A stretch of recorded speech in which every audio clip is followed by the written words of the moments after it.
ముంబై కలల నగరం, city of dreams అంటారు ముంబైని అయితే. ఇక్కడ మనమైతే హాజీ అలీ దర్గాకు వచ్చాం. ఇదైతే సముద్రంలో ఉన్నది. దీని రహస్యం చాలా మందికి తెలుసలేదు, నాకైతే తెలుసు. నేను చెప్తాను మీకు, వీడియో లాస్ట్ వరకు చూడండి, మీకు కన్ఫర్మ్గా నచ్చుతుంది.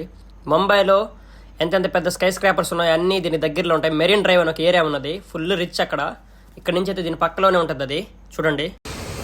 బాంబేలో మీకు తెలుసో లేదో కానీ చాలా మందికి నాకు తెలిసిన ఒక ప్లేస్ అయితే ఉన్నది, హాజీ అలీ దర్గా అనేది.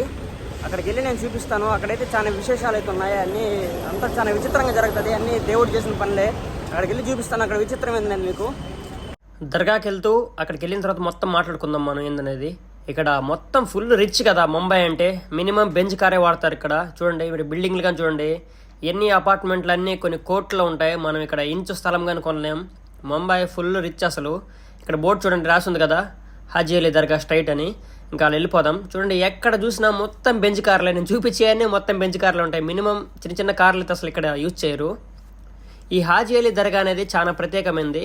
ఇక్కడ ఏ కాస్ట్ని హైప్ చేసేది ఏం లేదు, అన్ని క్యాస్ట్లు ఒకటే, అన్ని సమానమే. కాకపోతే ఇక్కడ ఉండే అయితే మనం అయితే ప్రత్యేకతలు చూపించాలి కదా ముంబైలో.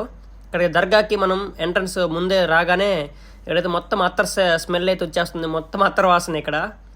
చూడండి ఇక్కడే మనకి స్టార్ట్ అయిపోతాయి. ఇంకా దర్శనంకి ఏమైనా మనం తీసుకెళ్లాల్సినవి అన్నీ, మీకు ఏమి కావాలని అక్కడ స్వీట్లు అలాంటివి ఏమైనా ఎత్తుకోవాలంటే మొత్తం ఇక్కడ నుంచి స్టార్ట్ అయిపోతుంది. ఇది మొత్తం మీకు అర్థమైపోతుంది. ఇక్కడికి ఆ ఏరియా దగ్గరికి అయితే వచ్చేసాను నేను. హాజీ అలీని ఇక్కడ రాస్తుంది కదా రెస్టారెంట్ కానీ. ఇక్కడ నుంచి అయితే మనం లోపలికి వెళ్ళాలి. అక్కడికి వెళ్ళి మొత్తం చెప్తాను మీకు అసలు విషయం ఏందనేది. హాజీ అలీ దర్గా అనేది చాలా ఫేమస్ ముంబైలో అయితే. చూడండి మీరు మొత్తం ఇక్కడంతే స్ట్రీట్ ఫుడ్ ఇదంతా స్టాల్స్ అయితే ఉంటాయి. ఇదైతే నేను సెకండ్ టైం రావడం హాజీ అలీ దర్గాకి. చెప్పాను కదా, ఆ దేవుడికి ప్రసాదం అవన్నీ తీసుకొని వెళ్ళేవన్నీ ఇక్కడ మనం దేవుడి దగ్గర వేసాయి. ఇంకేమైనా క్లాత్స్ అవన్నీ ఉంటాయి కదా, మన టోపీలు ఏమేమి కావాలని ప్రతి ఒక్కటి మనకి దారిలో దొరుకుతాయి. ఇక్కడ సండే అలాగానే మనం వచ్చామంటే సండే సాటర్డే అయితే ఫుల్ రష్ అయితే ఉంటుంది. ఈ హాజీ అలీ పీర్ షా బుఖారీ అనే ఆయన ఉజ్బెకిస్తాన్ నుంచి వచ్చి ఆయన ఇండియాలో అయితే ఇక్కడైతే సెటిల్ అయిపోయారు. అది మొత్తం ఆయన కథ ఏంది మొత్తం చెప్తాను మనం వెళ్ళేటప్పుడు. ఇదంతా అక్కడికి వెళ్ళే దారి మొత్తం ప్రతి ఒక్కటి తెలుసుకోవాల్సిన విషయం. ఇక్కడ ఏ కులాన్ని హైప్ చేసేది కాదు, వేరే కులాలను తక్కువ చేసేది కాదు. ఇక్కడ ఉన్నింది నేనైతే మీకు చూపిస్తాను. ఇది ఒక స్పెషాలిటీ కాబట్టి అలా అందుకే చూపిస్తున్నాను. దీనికి ముందరే మనకు కానీ సిద్ధి వినాయక్ టెంపుల్ అని ఉంది, అది హిందూస్ టెంపుల్. అది ఇంకా అసలు సూపర్గా ఉంటుంది. దాని దర్శనం దొరకాలంటే కనీసం 2-3 గంటలు మనం వెయిట్ చేయాలి, ఎందుకంటే అంత కిలోమీటర్ అంత ఉంటుంది. ఇది చూడండి హాజీ అలీ దర్గాకి వెళ్ళే దారి ఇదంతా. పెద్ద పెద్ద స్కై స్క్రాపర్స్ ముంబైలో ఉండే అవుటర్ రింగ్ రోడ్లో అన్నీ ఇక్కడే ఉంటాయి. ఇది ఈ రింగ్ రోడ్ అయితే డైరెక్ట్గా బాండ్రా కుర్లాకి అయితే అటాచ్ చేస్తుంది. ఇక్కడ నుంచి మనకి మెరీన్ డ్రైవ్ అని చాలా దగ్గర. చూడండి ఇవన్నీ నీళ్లు ఉన్నాయి కదా నా బ్యాక్ సైడ్, ఇవన్నీ సముద్రపు నీళ్లు. సాయంత్రం రాత్రి 10 అయ్యే కొద్దీ ఈ నీళ్ళు అయితే మొత్తం ఒకసారి పొంగి మొత్తం ఈ రోడ్ అంతా, ఇప్పుడు మనం వెళ్తున్నాం కదా, ఈ రోడ్ అంతా కవర్ అయిపోతుంది, మొత్తం నీళ్ళు అయితే ముంచేస్తుంది. పొద్దున 6 గంటల నుంచి 10 వరకు మనకి టైము. దాని తర్వాత అయితే మనం అయితే వచ్చేయాలి. గుళ్ళో అది దర్గాలో ఉండేవాళ్ళు దర్గానే ఉంటారు, ఇంకా బయటికి రాని కుదరదు. కొన్నిసార్లు అయితే చాలా మంది కానీ చనిపోయారంట, ఆ నీళ్లు వచ్చేసి దోసేస్తాయి. అందుకే వీళ్ళైతే అలో చేయరు. ఇక్కడ ఆర్మీ గాని ఉన్నది మనల్ని అయితే. ఇక్కడే మనకి దర్గా పక్కనే అయితే మసీద్ గాని ఉన్నది నమాజ్ చదువుకోవడానికి. వీళ్ళందరూ ఇప్పుడే నమాజ్ చదువుకొని, సాయంత్రం అయింది 5 అలా, వీళ్ళైతే నమాజ్ చదువుకొని బయటికి అయితే వస్తున్నారు. ఈ దర్గాలో ఉన్న ఆయన స్వామి పేరైతే హాజీ అలీ పీర్ షా బుఖారీ అంటారు. ఈయన ఉజ్బెకిస్తాన్ ఆయన. తర్వాత ఆయన ఉజ్బెకిస్తాన్ నుంచి మక్కాకి వెళ్ళాడు, సౌదీ అరేబియాకి వెళ్ళి అక్కడ మనం చేసుకుంటాం కదా ఉమ్రా, హజ్ అని, అవి చేసిన తర్వాత ఆయన అయితే ఇండియాకి వచ్చేసాడు. ఇంకా వాళ్ళ పేరెంట్స్తో చెప్పి ఆయన అయితే ఇండియాకి వచ్చి సెటిల్ అయ్యాడు. సెటిల్ అయిన తర్వాత ఇంకా ఆయన చనిపోయిన తర్వాత ఆయన ఏ అయితే దుస్తులు ఉంటాయి, అదే క్లాత్స్ ఉంటాయి కదా బట్టలు, అవి ఆయన వేసుకున్న తర్వాత ఆయన చనిపోయిన తర్వాత ఆ క్లాత్స్ అనే సముద్రంలో వదిలేయమని చెప్పాడు. వదిలేసిన తర్వాత ఇక్కడ ఈ దర్గా అంటే ఈ సముద్రంలోకి వచ్చి ఒక సముద్రం వదిలేసిన తర్వాత ఒక రాయి ఉంటుంది కదా, ఆ రాయి దగ్గరికి వచ్చి అక్కడైతే నిలబడిపోయిన తర్వాత ఇంకా అక్కడే ఆయనకి దర్గా అయితే కట్టారు. ఇక్కడ మొత్తం చూడండి ఇదంతా సముద్రం వాటర్ దగ్గరే ఉంటుంది. సాయంత్రం రాత్రి 10 కల్లా మొత్తం వచ్చి ఇక మనం వచ్చిన రోడ్డు ఏదైతే ఉందో ఆ రోడ్డు అయితే బ్లాక్ అయిపోతుంది. నేనైతే దగ్గరికి వచ్చి సముద్రం దగ్గరికి వచ్చి నేను వీడియో అయితే తీస్తున్నాను క్లోజ్కి వచ్చి. చూడండి ఇక్కడ మొత్తం రాయలు ఉన్నాయి, కోసుకొని పోతాయి మనం ఎలా అంటే అలా వెళ్తే. చూసి నిదానంగా, అంటే మనకు తెలియదు కదా లోతు ఎంత ఉంటుంది అనేది, అలాగా. ఇక్కడ దర్గాకి అయితే ఇవన్నీ కొత్తగా అయితే మొత్తం కన్స్ట్రక్షన్ చేస్తున్నారు. మొత్తం దర్గా లోపల అయితే ఇంటీరియర్ అయితే మారుస్తున్నారు, ఇంతకు ముందు లేదు. ఇప్పుడైతే సన్సెట్ చూడండి ఎలా ఉందో. ఇది దర్గా చుట్టూరు తీస్తున్నాను నేను వీడియో. ఇంతకుముందు లేదు. ఇప్పుడు రాజస్థాన్ నుంచి వీళ్ళైతే మార్బుల్ తెచ్చి అక్కడి నుంచి డైరెక్ట్గా సన్సెట్ అయితే సూపర్ ఉంటాయి. ఇక్కడ ఫొటోస్ ఏమి తీసుకోవాలన్నా మనమైతే ఇంకా బ్యాక్ వెళ్ళిపోతున్నాం. నేను చెప్పేది ఏంటంటే ఇక్కడ అడుక్కునే వాళ్ళు కానీ చాలా మంది ఉన్నారు. కాయిన్స్ ఎక్స్చేంజ్లు ఉన్నాయి, డబ్బులు ఇస్తే కాయిన్స్ అలా ఇస్తారు.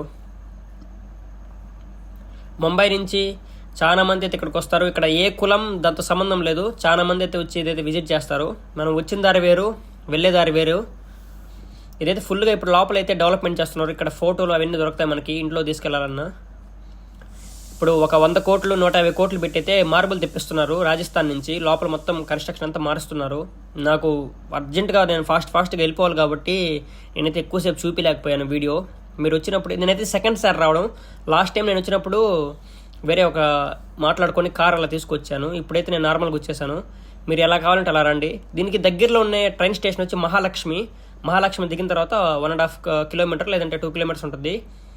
బస్సులో కానీ రావచ్చు. మీరు ఎవరినైనా అడిగితే చెప్తారు మీకు. నేనైతే ట్రైన్లో వచ్చాను ఇక్కడికి.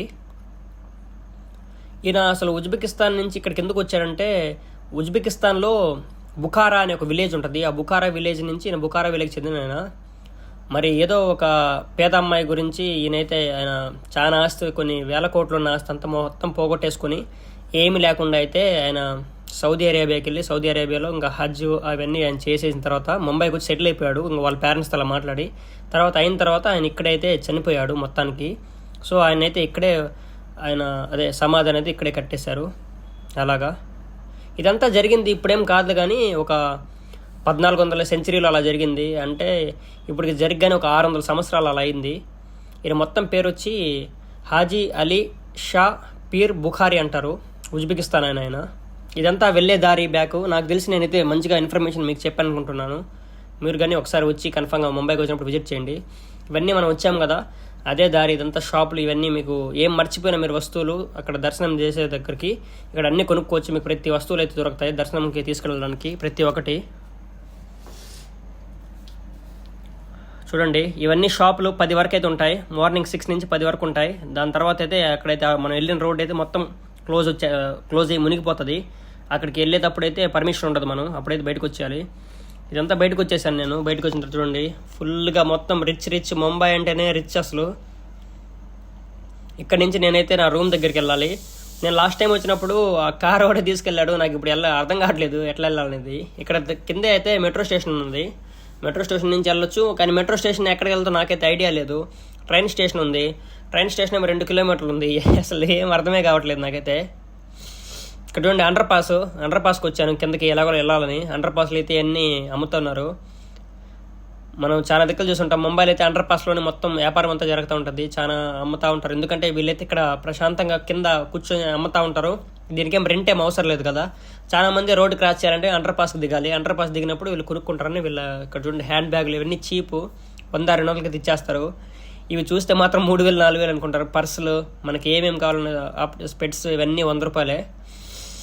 చూడండి ఫారినర్స్ కానీ వచ్చి ఇక్కడైతే కొంటా ఉన్నారు. ఎందుకంటే చాలా చీప్గా దొరుకుతాయి ముంబైలో. ఇటు పక్క అయితే వచ్చేసాను నేను అండర్ పాస్ దాటుకొని. ఇక్కడ నుంచి నేనైతే వెళ్ళాలి. చూడండి మొత్తం ఫారినర్స్ అయితే చాలా మంది ఉన్నారు ఇక్కడ. ఎలా వెళ్ళాలో నాకు అర్థం కావట్లేదు. మొత్తానికి ఒక బస్సు అయితే ఎక్కాను. అది ఆడిపోద్దని. టికెట్ అయితే 10 రూపాయలు ఎంతో తీసుకున్నాడు, 8 రూపాయలు. అది ఆ బస్సు ఎక్కి నేను చెప్పిన ఏరియాకి పోతుందా అంటే పోతుంది. కానీ ఇది పోయే తలకి కనీసం ఒక 2-3 గంటలు పట్టినట్టుంది నాకు. నేను అక్కడ దిగేశాను బస్సు. ఇక్కడ ముంబైలో అయితే బస్ ట్రాన్స్పోర్ట్ ఇవన్నీ చాలా కష్టం. ఇప్పుడు మన షేరింగ్ ట్యాక్సీ ఇవన్నీ తీసుకుంటే కష్టం. తర్వాత నేనైతే ఇక్కడ నుంచి వేరే ముంబై సెంట్రల్ అనే ఒక రైల్వే స్టేషన్ ఉంది. ఆ రైల్వే స్టేషన్ ఎక్కి నేను ఇక్కడ నుంచి అయితే వెళ్ళిపోవచ్చు. చూడండి అసలు నైట్ అయితే ముంబై గురించి చెప్పలేము. మొత్తం అసలు సిటీ ఆఫ్ డ్రీమ్స్ అంటారు ముంబైని. బిల్డింగ్స్ చూడండి అసలు ఎంత రిచ్చో.